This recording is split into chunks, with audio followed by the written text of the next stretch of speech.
Step 4. Made a searching and fearless moral inventory of ourselves. Creation gave us instincts for a purpose. Without them, we wouldn't be complete human beings.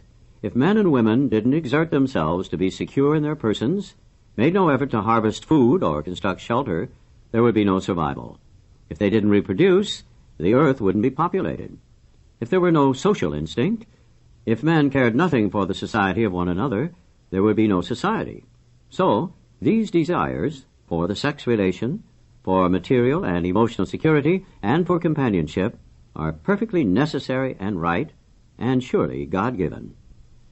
Yet these instincts, so necessary for our existence, often far exceed their proper functions.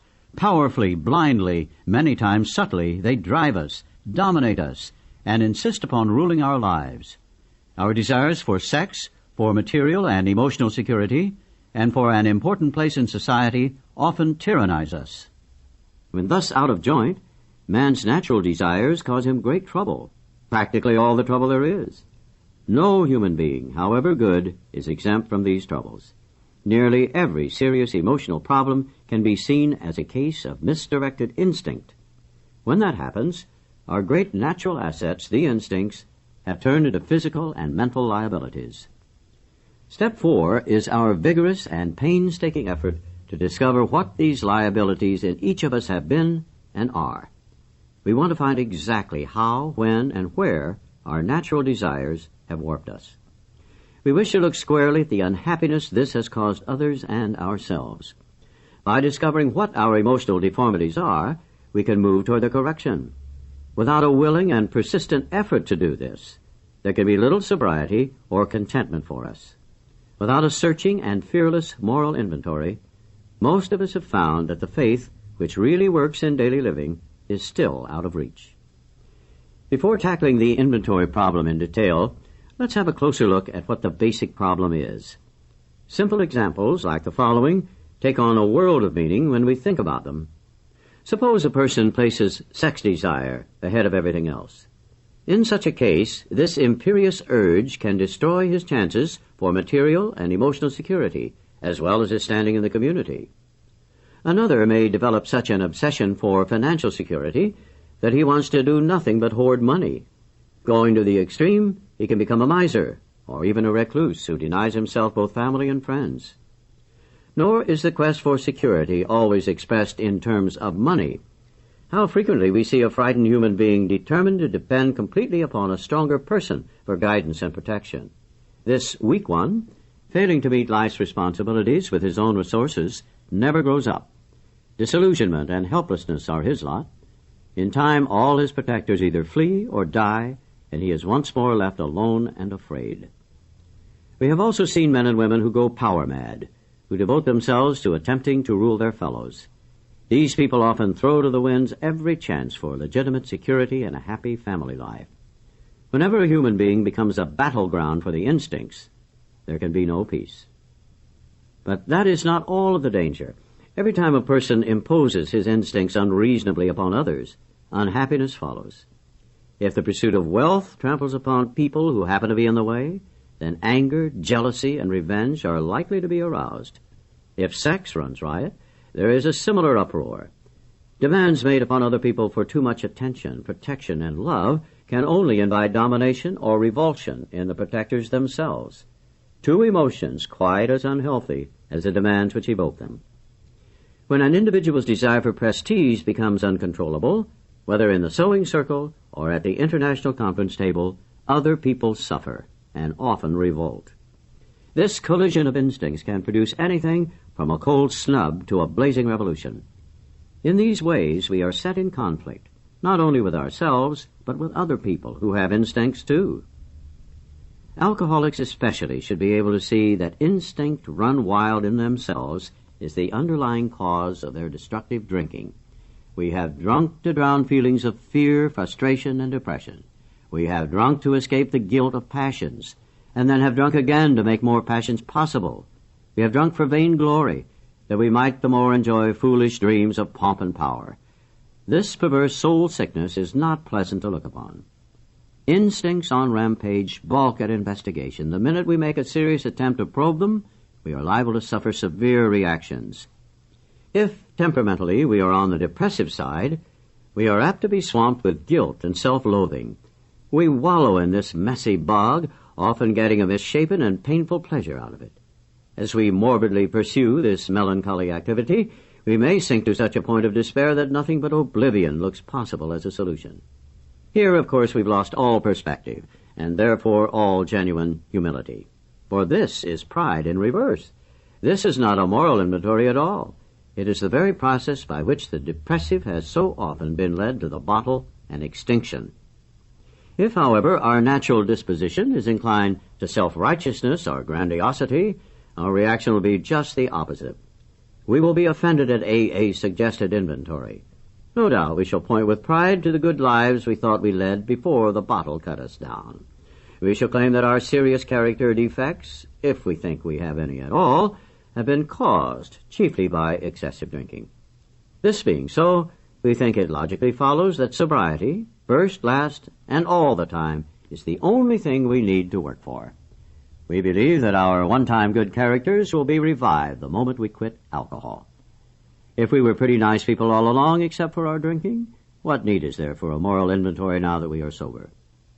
We also clutch at another wonderful excuse for avoiding an inventory. Our present anxieties and troubles, we cry, are caused by the behavior of other people who really need a moral inventory.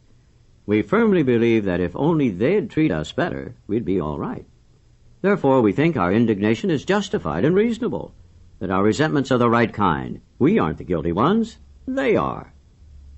At this stage of the inventory proceedings, our sponsors come to the rescue. They can do this, for they are the carriers of AA's tested experience with Step 4.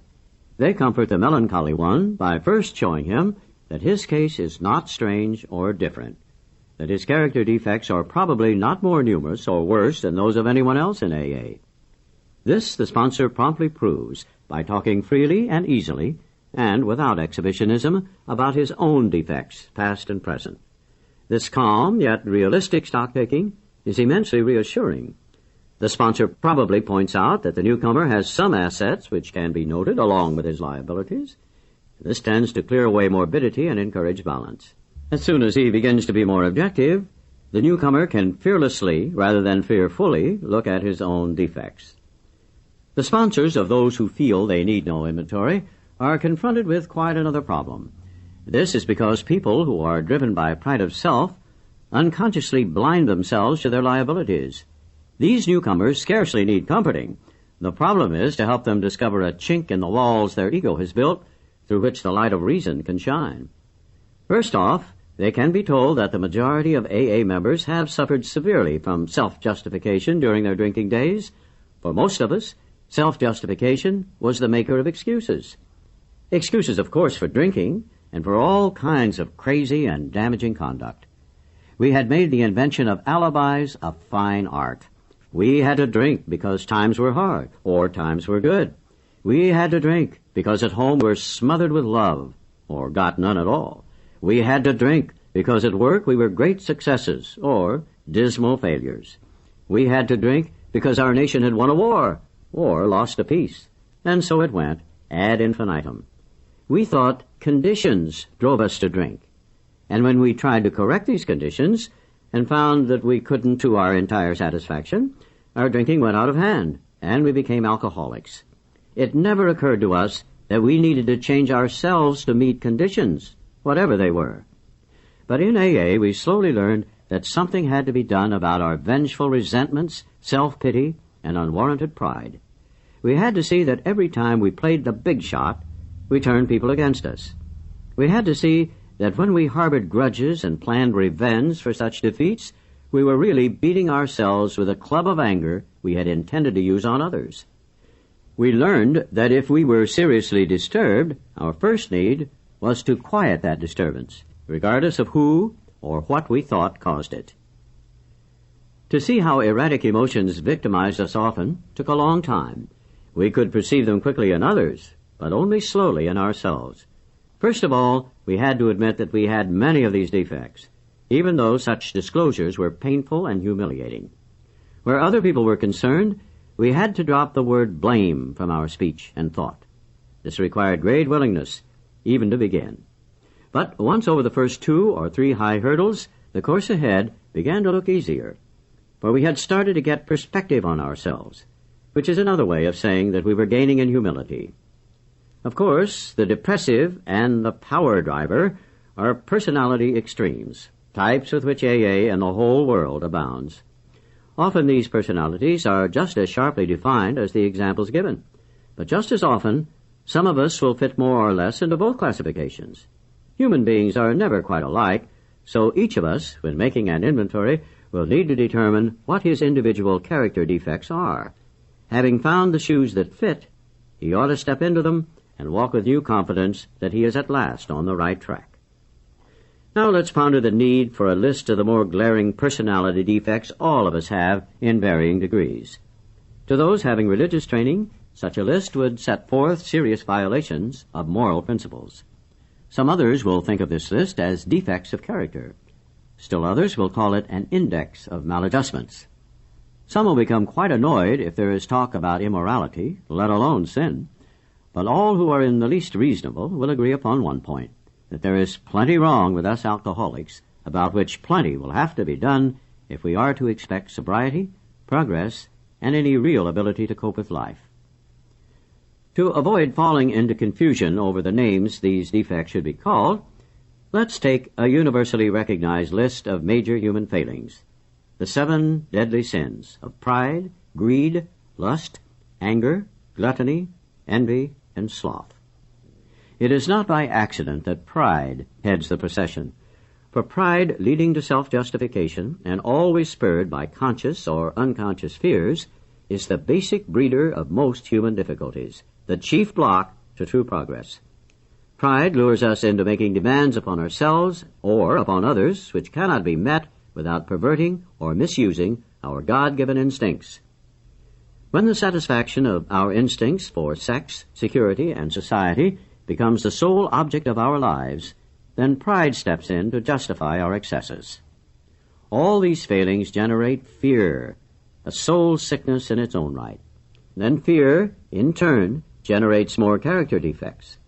Unreasonable fear that our instincts will not be satisfied drives us to covet the possessions of others, to lust for sex and power, to become angry when our instinctive demands are threatened, to be envious when the ambitions of others seem to be realized while ours are not.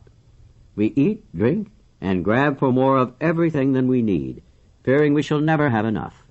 And with genuine alarm at the prospect of work, we stay lazy. We loaf and procrastinate, or, at best, work grudgingly and under half steam.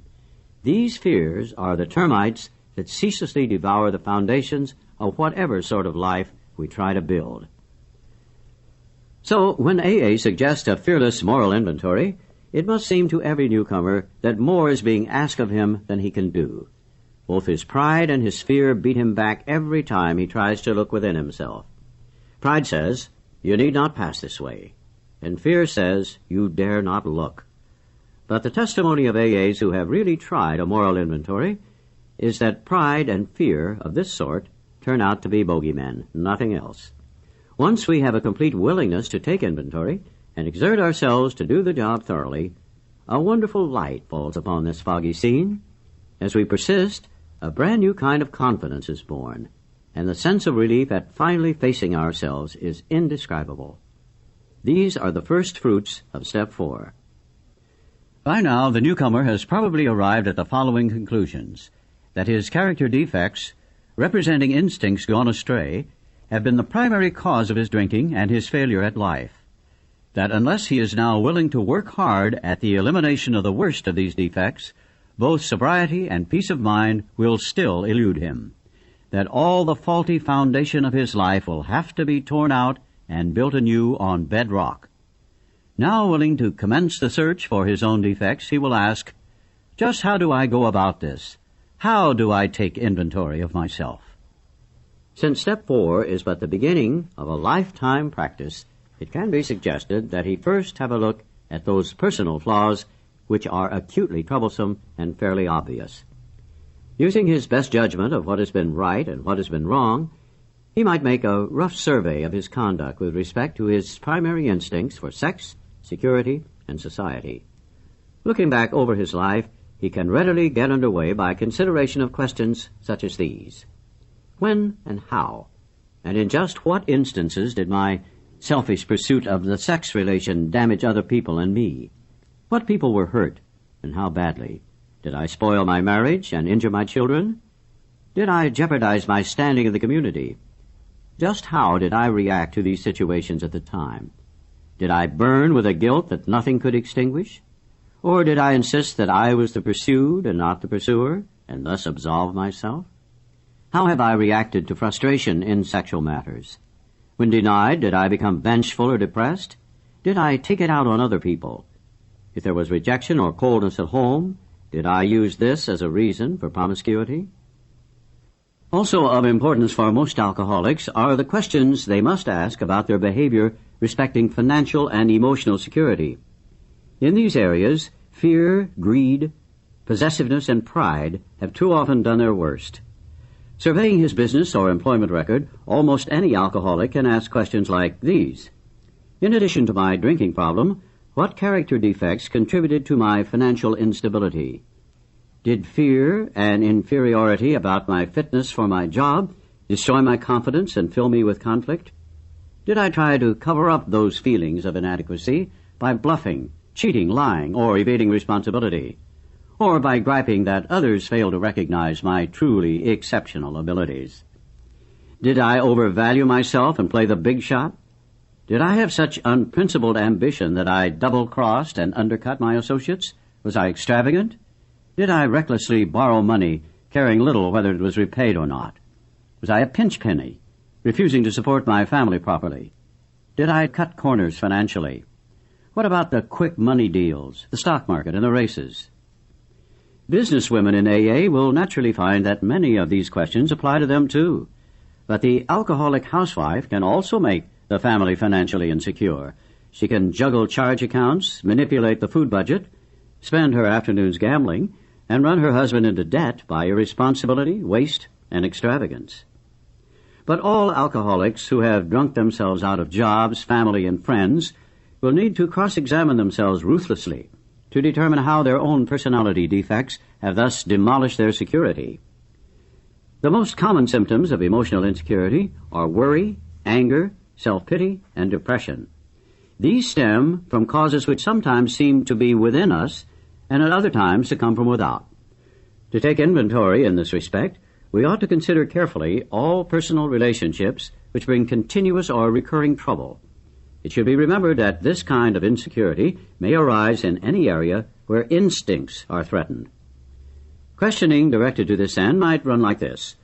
Looking at both past and present, what sex situations have caused me anxiety, bitterness, frustration, or depression?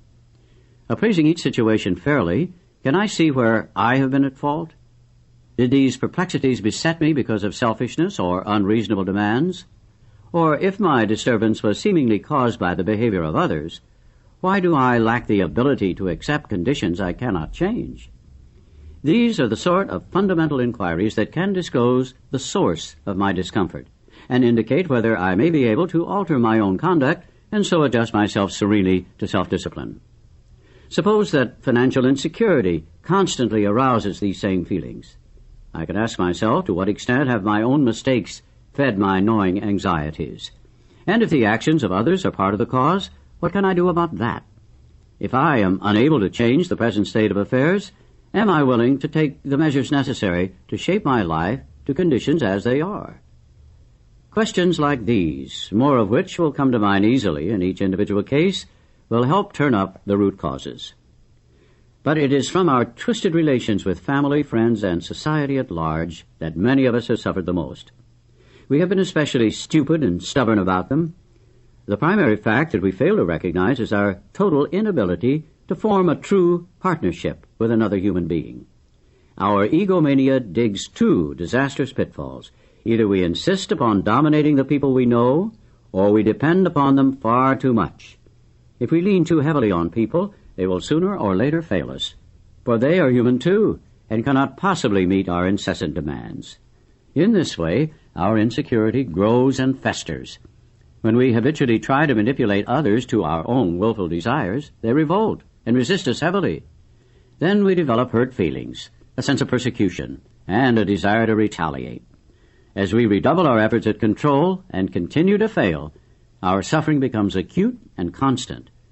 We have not once sought to be one in a family, to be a friend among friends, to be a worker among workers, to be a useful member of society.